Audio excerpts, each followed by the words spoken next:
Today I am with Federica Zama from Mami Interni, and we will talk about the importance of setting up audio when the house is under construction or renovation.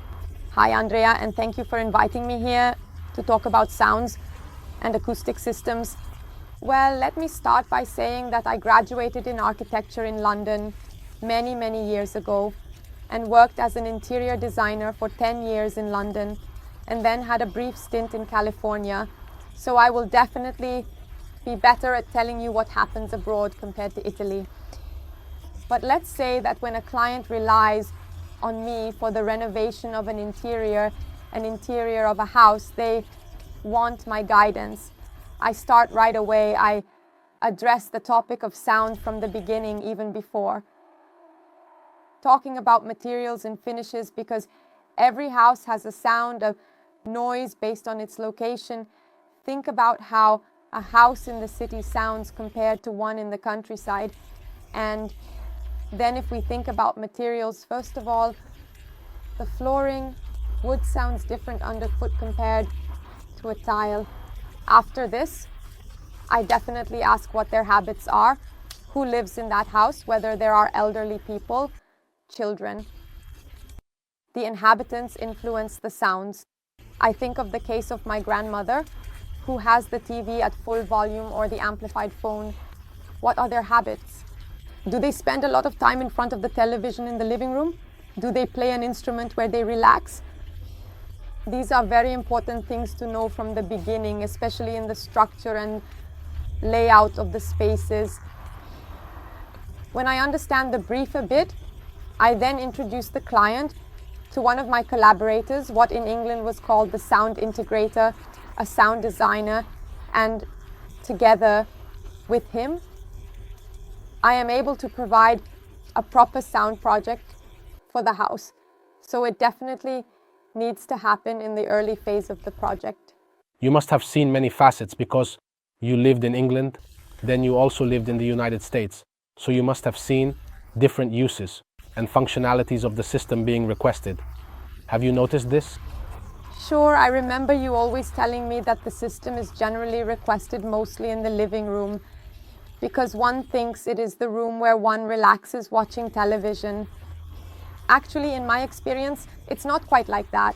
Perhaps because my role as an interior designer is precisely to push the client a bit out of their comfort zone.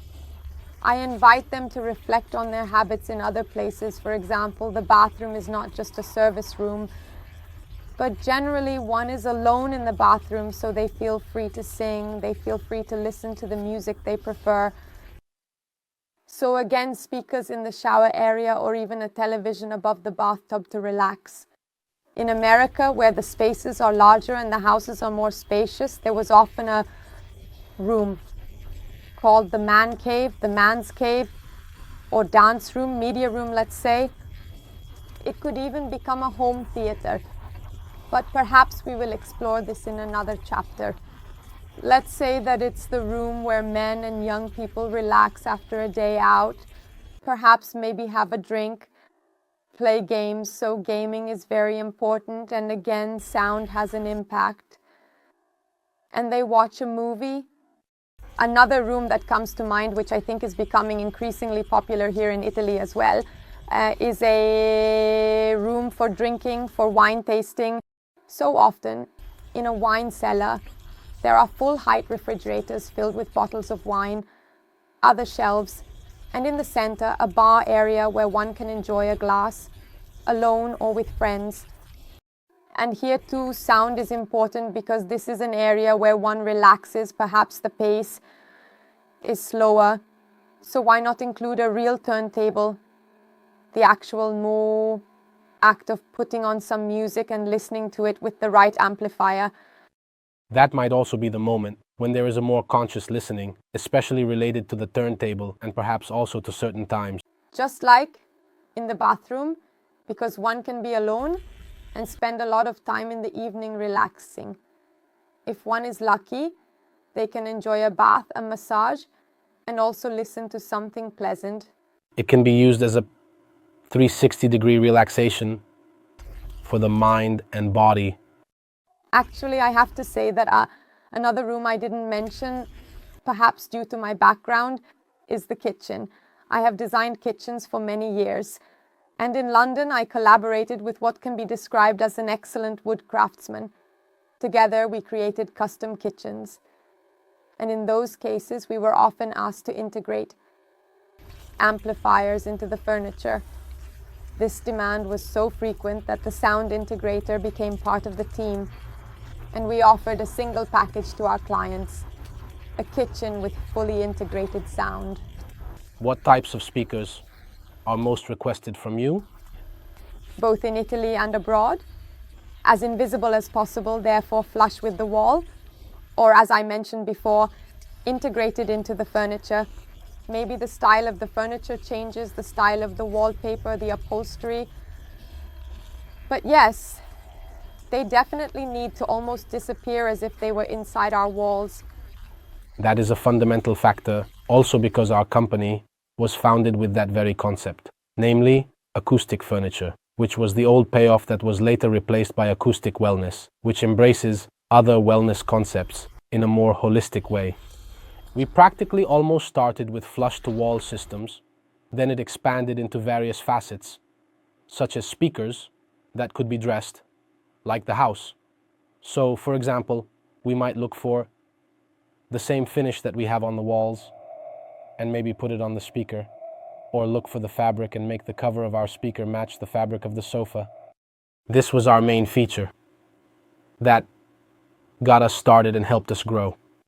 Surely this is also your strength. Your flush-to-wall products are excellent tools for architects to create a completely customized project for the client without invading our ideas. They definitely need to be studied together with the sound designer at the same time, because I might find myself working in a house where the acoustic system has already been planned and set up. And therefore, I am somewhat constrained in designing, for example, a living room cabinet by the dimensions of these speakers that take up space in the wall. However, if we present ourselves as a unified team, then we can truly strengthen the project. And above all, the project, the final result will be taken care of both aesthetically and functionally, because most people unfortunately think that once the house is built, then they will add the speakers. But where will they add the speakers? Where there is space, where there is a shelf, where there is a support, or where there might have been an original setup of the house that didn't even take the furniture into account, and this then turns into an aesthetic choice that is bound to certain products, or a solution that is not ideal. From an acoustic point of view, 99% of the time, it is not the right one, because if I adapt to a shelf or a support of a certain piece of furniture, it is likely not the best solution acoustically. Instead, designing it beforehand means already having clear points where, for example, there is a sofa. So I place the speaker on the wall opposite my living room, positioned at the right height and properly sized. This way, I achieve sound quality that translates into good listening and emotions, which is the reason why people should listen to music. Of course, absolutely, but this applies to any aspect of a project. I always advise, even if the client is scared, to tackle everything right away. Often they say, let's do it step by step, also for economic reasons. Once you are already living in the house, it becomes very inconvenient to do small renovations, and in the end, it will all become a sort of hassle to fix this and that added thing, and it will definitely not be as harmonious and homogeneous as if everything was planned from the beginning. Regardless of the technical solution one chooses for the speakers, whether they are built-in, external, or freestanding, everything is controllable through an app, which is what most people ask for. That is, the management of music, understood as, in quotes, the management of sources, the management of the track, is usually done through the cell phone, but it can also be a tablet or a PC. However, the flow generally starts from what is the remote control of our lives, which, unfortunately or fortunately, is the smartphone. All current audio systems integrate with smartphones. Instead, it used to be very different. designing and sizing the house with all the speakers and all the electronics. It meant putting keypads room by room, where I would manually go, press, raise the volume, change the track, or change the source. By source, I mean if I had a CD player or if I wanted to listen to the radio. And it was very manual, you know. In some cases, it makes sense to have some manual control. But let's say that this type of system has now completely fallen out of use. With these new smartphone systems that you can control, I can move from one room to another, maybe go to my son, iron the clothes, go cook, and continue listening to, I don't know, my podcast episode. As you know, I am a big fan of music, so I don't lose track of the narrative. And you can do all this without having headphones that are Bluetooth or wired, without having anything, because you have music throughout the house, so the sound follows you or you follow the sound. Actually, I have a sweet memory related to this when I used to spend afternoons at my grandmother's house. She watched a lot of soap operas, and in every room there was a television on because she might be sewing in one room and cooking in another. And I remember this somewhat traumatic childhood, where in every room I heard a different noise from a scene, but the concept is somewhat like that. Music that follows you around your house. She was already multitasking. Exactly. Thank you, Federica, for your valuable contribution. And we will update soon with new content. Sure, absolutely. I am available, and thank you, Andrea. Bye. See you soon.